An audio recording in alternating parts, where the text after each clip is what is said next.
anyway, like you said, I started this 22 years ago, and the one in Costa Mesa I planned on flipping because she bought it and was really depressed from the people that were running it. It was a great area. And who would have known what happened in 2008, so I still have it. And it's actually growing, so that's good. But I did start this 22 years ago looking for a service-based company that would still allow me to do kind of an engineering thing, which I'll be showing you in a few minutes. But I really wanted a company that would benefit small businesses. If a painter needs anything done beyond the painting, we're here to cover those areas. If a dry cleaner, if an accountant, if anyone needs things beyond what they do in their specific business, we're here to do that. We have 35 different departments, 35 different areas. I'll go over each one of them individually in detail. How much time do I have? Anyway, I'll talk about two. One is passport expediting. You can do passport expedited in a number of ways. You can just get your passport through the mail, you can get a passport expedited through the government, or you can come to us. Usually we do it under a month. If you go through the government and you have any problem, you have a time delay where you have to go somewhere, and there's a problem with your passport, you're trying to expedite it, all they'll do is send you a letter saying, we have a problem, please respond. You may have already missed your deadline. So what we do is we stay on top of it. We're in contact with the people that process it. We're in contact with you. If there's any problems, we get handled right away. We never missed a deadline, knock on wood. So, be that as it is, the thing I want to talk about today mostly is freight. We ship everything. We've shipped dentists, telephones. We ship just about anything possible that you have. But the thing that I like the best is freight. And what we're going to do here is I'm going to show you some of the things we've shipped over the years.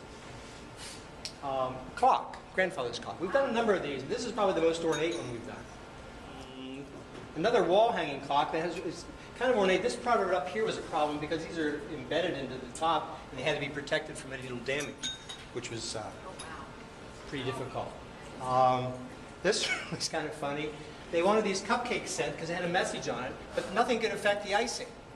I mean, it doesn't seem like a big deal, but boxes don't stay in one position. They get tumbled all over. So we had to create some way to protect that icing so it still look like that without something coming off and pulling all the icing off and still get to look exactly like this. This is a picture of when it got there. So, secret. That's why we do it. Okay, copiers like this, we've sent these many, many times. Just a big item like that that's kind of bulky. Let's see here. This is some stuff going to northern Alberta in Canada. This guy goes back and forth to Newport, rents a house for a month, and this time he came back, he bought all this crap, and he wanted it back there. Now, to get there, you have to build a special crate that's internationally rated. All this stuff is up there. He liked it so well that he's going to use it and bring it back next month, because he's going to do this every year. That was kind of cool. And that's it filled. Let's see here. This is a collator we also sent like that. I didn't have a picture of the actual item, so I took a picture of the thing we did. Picture of a picture? Picture of a picture. Did I screw up here? Thank you for being here, Sean. Sure. Okay, this looks like an old bed, which is what it is, bed thing. This was $10,000 value in this thing. These are the rails, this is the side. This is like 200 or 300 years old. And had a provenance. The difficult part about that is the risk management of having something like that be safe all the way. Filtration system. This doesn't look too big, but if you had a guy standing there, it'd be about right here. Stand right there. Pretty massive item. It weighed about 11,000 pounds, and that was fun. Those are the kind of things I really like. A little rocking horse for a kid that's really old. A marlin. Miniature. Okay, this item can't be touched. This is a ceremonial Indian thing, decoration. This is horsehair, these are feathers. None of this can be touched. It's like eagle feathers. You can't touch those things unless you're Native American. So I had to do that without touching it. And the first thing I did was realize the bottom. Because I touched it. You can grab the bottom, but you can't touch the head or the rest of it. First I had to touch it. They didn't see it. Oh, that's why you're cursed. No, I'm kidding. I didn't touch it. But I built this this base for it, so that base that you saw there would sit inside here. This is about 3/4 of an inch thick. Try just swiping to the next one. That's not that right. We've been finding it for a while. Okay. Yeah. Okay, so I put it in there. Glasses would help. Right, Con? Okay, so I put it in there. That's it setting inside there. And it worked quite well. And the finished crate, once we had it in there, was totally secure, and the way it worked was perfect. And the Indian group really liked it. This was kind of interesting. Tiffany lamp. And everyone knows how delicate a Tiffany lamp is. So we built this box for them. This was just a regular box. But the thing about it is it's a quadruple wall all the way around. So you, as you'll see in a minute, makes it pretty sturdy. To protect it inside, because this, of the way that thing was sitting there, I built baffles. Because you can have the box, but the compression of the box and compress the peanuts and whatever against the item and still crush something that's that fragile.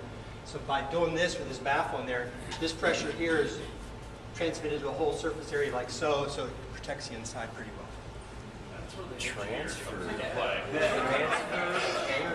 So there's my son sitting on top of it. Unfortunately, my son only weighs 135 pounds at 6 foot, but he's sitting on top of it.